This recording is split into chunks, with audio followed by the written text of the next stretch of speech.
নমস্কার বন্ধুরা, রিতম পডকাস্টের আরেকটা নতুন এপিসোডে সবাইকে স্বাগত জানাচ্ছি। আজকে তোমাদের সাথে বারাসাতের একটা মারাত্মক সত্য ভৌতিক ঘটনা শেয়ার করতে চলেছি। যদি তোমরা আমার ভিডিও ফেসবুক থেকে দেখো, ফলো করে নিও। ইউটিউব থেকে দেখলে সাবস্ক্রাইব করতে ভুলো না। তো চলো আজকের গল্পটা শুরু করা যাক। আজকের গল্পটা আমাকে মেল করে পাঠিয়েছেন প্রতীক বর্মন দাদা, বারাসাত থেকে। দাদা যেভাবে গল্পটা মেল করেছে তোমাদের সামনে ঠিক সেইভাবে তুলে ধরার চেষ্টা করলাম। আমার নাম প্রতীক বর্মন, আমার বাড়ি বারাসাত। আজকে যে ঘটনাটা তোমাদের সাথে শেয়ার করতে চলেছি সেটা আমার জীবনে ঘটে যাওয়া এক মারাত্মক ভয়ের ঘটনা, একটা মারাত্মক পৃষ্ঠা বলতে পারো। 2010 সালে আমার জীবন পুরো এক ঝটকায় বদলে যায়। জাস্ট আমি সেই টাইমে এইচএস পাস করেছি, রেজাল্টও বেরায়নি। আমার বাবা একটা প্রাইভেট ফার্মে চাকরি করত, প্রাইভেট কোম্পানিতে। বাবা কোম্পানি থেকে বাড়ি ফেরার পথে বাবার একটা অ্যাক্সিডেন্ট হয়। বাবা যখন স্টেশন দিয়ে হেঁটে আসছিল, সজোরে একটা 4 চাকা আমার বাবাকে ধাক্কা মারে। বাবার কোমর এবং পায়ের হাড় একদম ভেঙে যায়। বাবাকে টোটালি বেড রেস্ট করে দেওয়া হয়। আমার মা হাউস ওয়াইফ ছিলেন। হঠাৎ করে সুগার আর প্রেশার ধরা পড়ে। মায়ের শরীরও একদম ঠিক থাকে না। আমার বোন তখন অনেক ছোট, 5-এ পড়ে। বোনের পড়াশোনা, বাড়ির খরচা সব একদম না মাথার উপর দিয়ে এসে পড়ে। বাবা প্রচণ্ড টেনশন করে, মায়ের সুগার প্রেশার বাড়তে থাকে। তখন আমি আমার এক বন্ধুর সাথে কথা বলে একটা প্রাইভেট ফার্মে ইন্টারভিউ দিই। কাজটা ঠিক ছিল বাড়িতে বাড়িতে গিয়ে লোন কালেকশন করা। যখন আমি কাজটা পাই, আমার বাইক ছিল না। প্রথম কথা, আমরা মধ্যবিত্ত, একদমই মধ্যবিত্ত ছিলাম। আমাদের বাইক ছিল না। আমি সাইকেল করে করে লোকের বাড়ি গিয়ে লোন কালেকশন করতাম।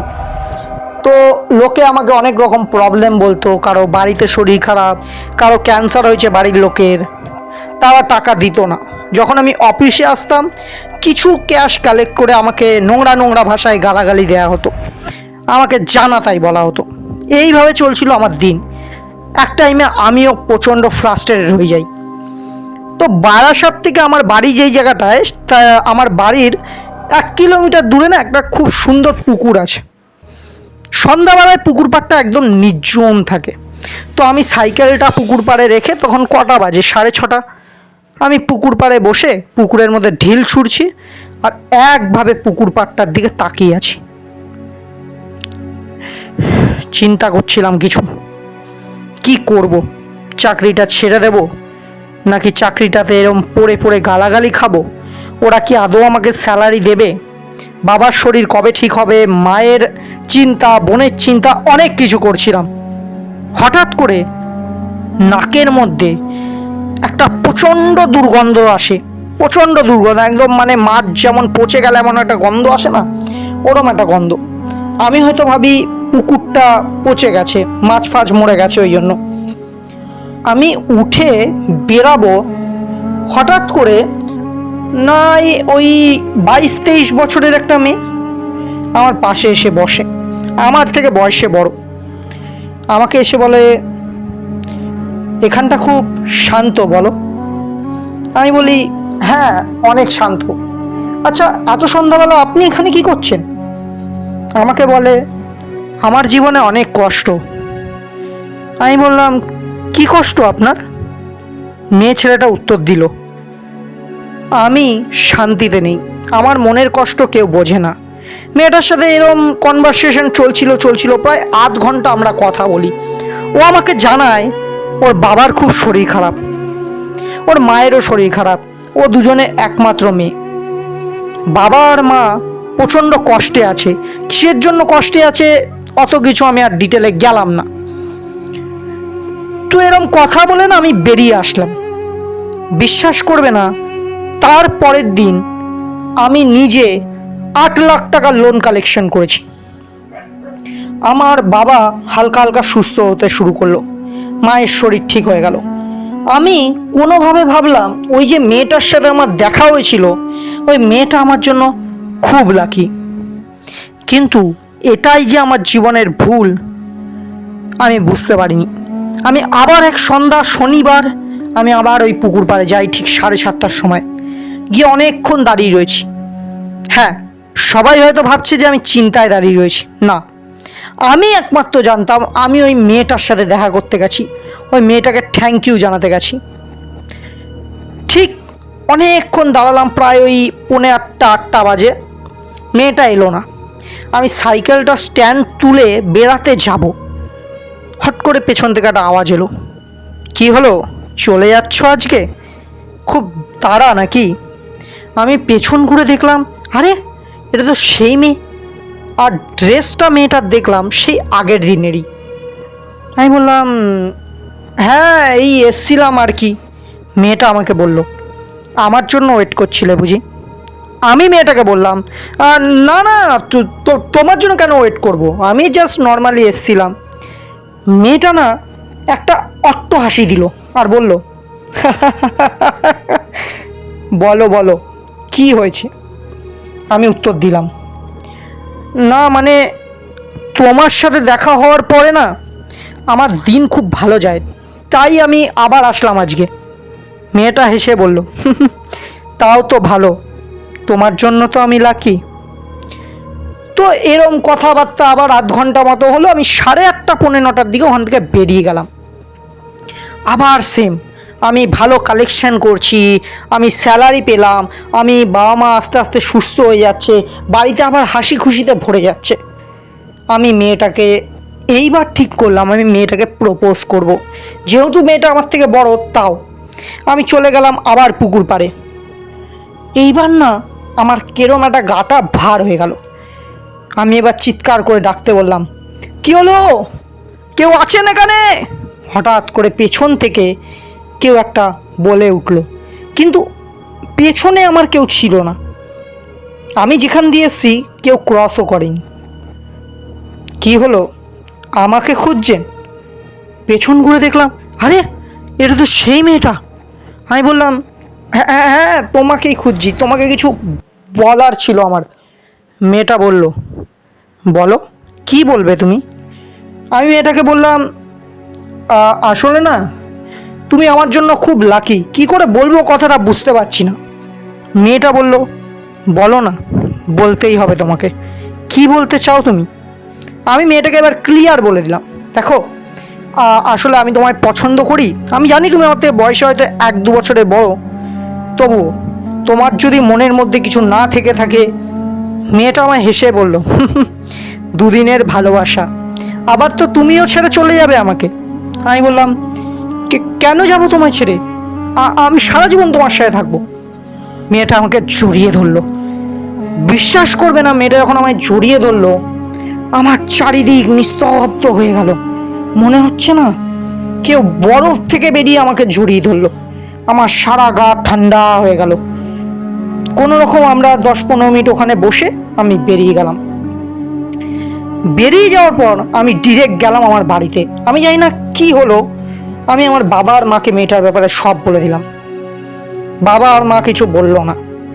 পরের দিন সকালবেলা কাজে বেরানোর সময় বাবা আর মা বলল, মেয়েটার বাড়ি যাব, মেয়েটার বাড়ি গিয়ে খোঁজ নেব, তারপরে তোদের বিয়ে দিয়ে দেবো। আর এটা রিসেন্টের মধ্যে, কারণ আমারও শরীর ভালো না, তোর মায়েরও শরীর ভালো না। আমি শুনে খুব খুশি হলাম। পরের দিন কাজ থেকে ডিরেক্ট ওইখানে গেলাম, ওই পুকুর পাড়টায়। 7টা বাজে তখন। আমি দাঁড়িয়ে আছি, হঠাৎ করে মেয়েটা এলো। আমি বললাম যে, দেখো তোমায় কিছু খুব খুব খুব গুড নিউজ দেওয়ার আছে। মেয়েটা বলল, কি? মেয়েটাকে আমি জিজ্ঞেস করলাম, আচ্ছা একটা কথা বলো, আমি তো তোমায় তুমি তুমি করে ডাকি, তোমার নামটা কি? মেয়েটা আবার নিজের নাম বলল, মল্লিকা সর্দার। আমি বললাম, আচ্ছা। মেয়েটা আমার নাম আর জিজ্ঞেস করলো না। আমরা কোনো রকম কথা বলতে বলতে যখন আমি বাড়ি যাব, আমার মনে পড়লো বাবার কথাটা। আমি ওকে বললাম, কালকে না আমার বাবা মাকে নিয়ে আমি তোমার বাড়িতে আসবো, কালকে রবিবার, আমারও ছুটি, আমি আসবো, হ্যাঁ? মেয়েটা বলে উঠলো। ওর মুখে না কিরম একটা ঘাবড়ে গেল। বললো, না না না না, এটা সম্ভব না, তুমি আমার বাড়িতে আসতে পারো না। আমি বললাম, কেন মল্লিকা, কি কি হয়েছে?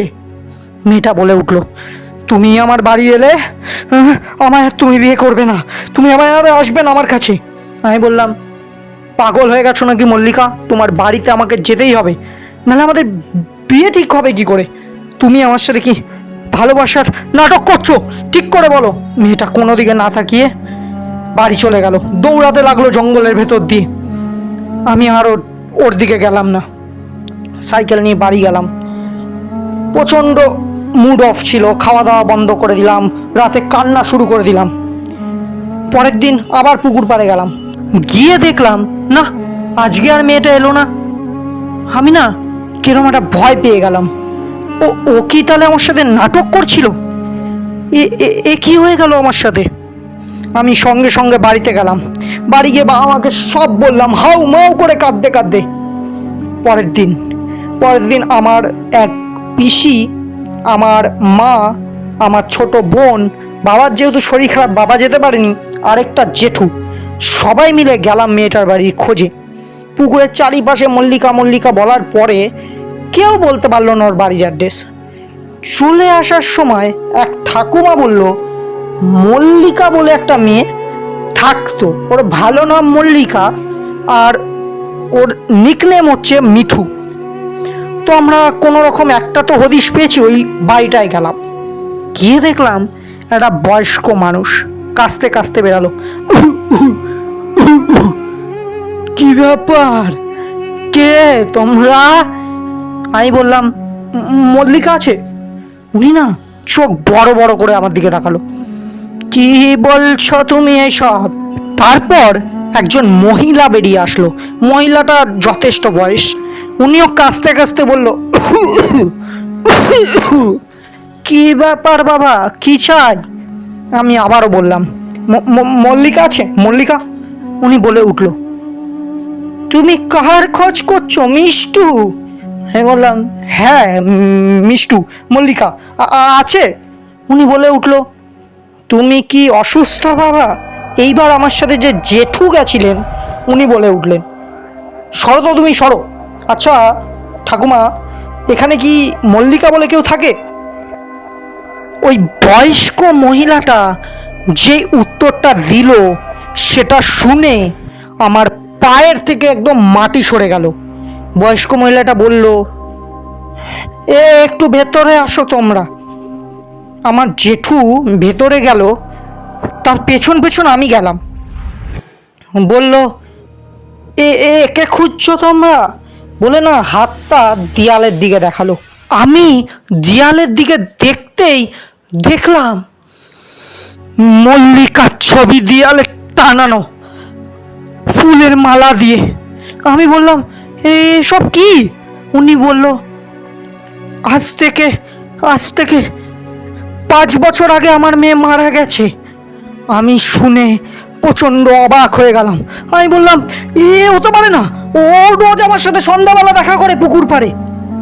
উনি চমকে গিয়ে বলল, ওই পুকুর পাড়েই তো আমার মেয়ে গলায় দড়ি দিয়েছিল। বাবা, আমার মেয়ের আত্মা তোমায় দেখা দিয়েছে, আমি চাই না তোমার কোনো ক্ষতি হোক, তুমি চলে যাও বাবা। আমরা আরও ওনাদের সাথে কথা বললাম ও কেন মারা গেছিল। যেটা জানতে পারলাম সেটা আরও ভয়ানক। ও একটা ব্যাংকে টাকা লাগিয়েছিল, সেই ব্যাংকটা চিট ফান্ড হয়ে গেছে, মানে চিট করেছে, ব্যাংকটা বন্ধ হয়ে গেছে, ওর অনেক লাখ লাখ টাকা চলে গেছে। সেই দুঃখে বা আমার ওষুধ বা আমার এত সমস্যা নিয়ে ও আর বাঁচতে পারেনি, ও গলায় দড়ি দিয়ে দিয়েছে। আমি এটা শোনার পর আমি পুরো ভেঙে পড়ি, প্রচণ্ড কান্না করি বাড়ি গিয়ে হাউমাউ করে। পরের দিন থেকে খেলা শুরু হয়ে যায়। আমি যখনই ঘুমাতে যাই আমার মনে হয় মল্লিকা আমার স্বপ্নে আসছে আর একটা কথাই বলছে, কি হলো? আমার বাড়ি গিয়ে আর আসলে না তো আমার কাছে, ছেড়ে দিলে তো আমায়। আমি আমি আমি তোমায় মেরে ফেলবো, মেরে আমি তোমায় আমার সাথে নিয়ে যাব। আমার ঘুমটা রোজ রাত 1টা থেকে 3টের মধ্যে এরম হতো আর ভেঙে যেত। ঠিক তার 1 সপ্তাহ পরে আমি কাজ থেকে ফিরছি ওই পুকুরের পাশ দিয়ে। আমার মনে হলো কেউ আমার সাইকেলের পেছনে উঠে বসলো, আর তার ঠান্ডা হাতটা একদম কাঁধে রাখলো। এই হাতটা আমি আগেও স্পর্শ করেছি। আমি না সাইকেলটা কেন জানি না দাঁড় করিয়ে পেছনে তাকিয়ে দেখলাম মল্লিকা আমার পেছনে বসে রয়েছে, চুলগুলো একদম ছড়ানো, আর না ফুঁসছে। তোকে বলেছিলাম আমার বাড়ি যাস না, তুই আমায় ছেড়ে দিবি। আমি জানতাম।